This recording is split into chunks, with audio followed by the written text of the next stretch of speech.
ಯಾವಾಗ ನಂದು ಹೋತೋ ಅವಾಗ ಪ್ರಸಾದ ಆಗ್ತೈತಿ. ಮನೆಯೊಳಗಿರುವ ಸಕಲ ವಸ್ತುಗಳು ಸಹಿತ ಎಲ್ಲಿವರೆಗೆ ನಂದು ಅಂತ ಭಾವ ಐತಿ, ಅದು ಪದಾರ್ಥಗಳೇ, ಅದು ಮನ್ಯಾಗ ಇರಲಿ, ನೀನು ಉಣ್ಣುವ ಅನ್ನದೊಳಗೆ ನಂದು ಅಂತ ತೆಗೆದು ಬಿಟ್ಟರೆ ಅದು ಮನೆಯೊಳಗಿನ ರೊಟ್ಟಿಯೇ ದೇವರ ಪ್ರಸಾದ ಆಗ್ತೈತಿ. ನಂದು ತೆಗೆದು ಉಣ್ಣೋದಷ್ಟೆ.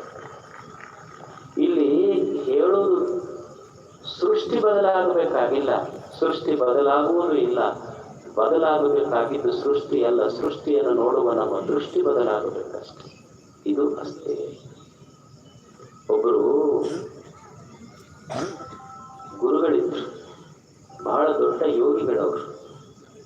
ಆ ಯೋಗಿಗಳು ಒಂದು ದಿವಸ ಒಂದು ಆಶ್ರಮದೊಳಗೆ ಗಿಡದ ಹುಡುಕ್ ಕೂಡ್ತಿದ್ರು. ಅವರು ಗಿಡದ ಹುಡುಕ್ ಕುಂತಾಗ ಒಬ್ಬ ಮಹಾರಾಜ ಬಂದ. ಇವು ಬಹಳ ದೊಡ್ಡ ಯೋಗಿಗಳಂತ ನಾ ಕೇಳೀನಿ ಗುರುಗಳೇ, ನಿಮ್ಮಲ್ಲಿ ಯಾವ ಆಶೆಗಳಿಲ್ಲ, ಯಾವ ಅಪೇಕ್ಷೆಗಳಿಲ್ಲ, ಎಷ್ಟು ವರ್ಷ ಆತಿ ಗಿಡಗಳು ಕುಂತ ಇಲ್ಲ ಇದ್ದೇವೆ, ನಿಮ್ಮಂಥವ್ರು ನಮ್ಮ ರಾಜ್ಯದ ರಾಜಗುರುಗಳಾಗಬೇಕು, ನಮ್ಮ ರಾಜ್ಯಕ್ಕೆ ಬಂದ್ರೆ ಈ ಸಂಗೀತ ತಡ ಅವರಿಂದ ಯೋಗಾನಂದರು ಹೋದ್ರು. ಅವ್ರಿಗೊಂದು ದೊಡ್ಡ ವೈಭವಪೂರಿತವಾದಂಥ ರೂಮ್ ಕೊಟ್ಟರು ಗುರುಗಳಿಗೆ.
ಅದಕ್ಕ ಒಬ್ಬ ಸಂತನಿಗೂ ಸಾಮಾನ್ಯರಿಗೂ ವ್ಯತ್ಯಾಸ ಏನಂದ್ರೆ, ಅವರೇನು ಈ ಭೂಮಿ ಜಗತ್ತು ಬಿಟ್ಟು ನೋಡೋರೆಲ್ಲ ಇಲ್ಲೇ ಬದುಕ್ಯಾರ, ಆದ್ರೆ ಅವ್ರ ಮನಸ್ಸಿನಾಗ ಸ್ವಲ್ಪ ನಂದು ಅಂತ ತೆಗ್ದಾರ, ದೇವನದು ಒಂದು ಇಟ್ಟಾರ, ಅದಕ್ಕೆ ಆರಾಮದಾರ ಅಷ್ಟ.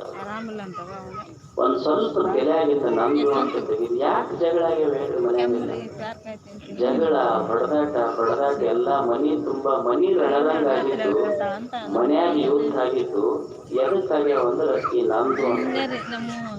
ಅಪ್ಪ ನಂದು ನಡಿಬೇಕನ್ನವ. ಇವ್ ಹುಡುಗರಿಗೆ ಅನುಭವ ಇಲ್ಲ, ನಾ ಹೇಳ್ದಂಗ ಮಕ್ಕಳು ಕೇಳ್ಬೇಕಂತ ಅಪ್ಪ. ಮಕ್ಳು ಏನಂತವ, ಇವು ನಾವು ನ್ಯೂ ಜನರೇಷನ್, ಹೊಸ ಯುಗದೊಳಗೆ ನಾವ್ ಇರ್ತೀವಿ, ಹಳೆ ಮಂದಿ ಏನ್ ಗೊತ್ತಾಗೋದಿಲ್ಲ, ನಾ ಹೇಳ್ದಂಗ ಮನೆ ನಡಿಬೇಕಂತ ಮಗ ಸೂರತ್ ನೋಡಿರ್ತಿ. ಇವ ನಂದು ಹೇಳ್ದಂಗ ನಡಿಬೇಕಂತ ಈತ, ನಂದು ಹೇಳ್ದಂಗ ನಡಿಬೇಕಂತ ಖಲೀಲ್ ಜಿಬ್ರಾನ್ ಅಂತ ಹೇಳಿ ಒಬ್ಬ ಅದೊಂದು ಪ್ರಾಫೆಟ್ ಅಂತ ಹೇಳಿ ಒಂದು ಪುಸ್ತಕ ಬರೀತಾರ.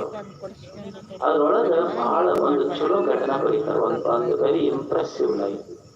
ಅವ ಏನಂತಾನ, ಯಾರೋ ಕೇಳ್ತಾರ ಅವ್ನಿಗೆ, ಎಷ್ಟು ಜಗಳ ಹೊಡೆದಾಟ ತಂದೆ ಮಕ್ಕಳ ಮಧ್ಯೆ ನಡೀತದೆ. Say something about father and children, how they how to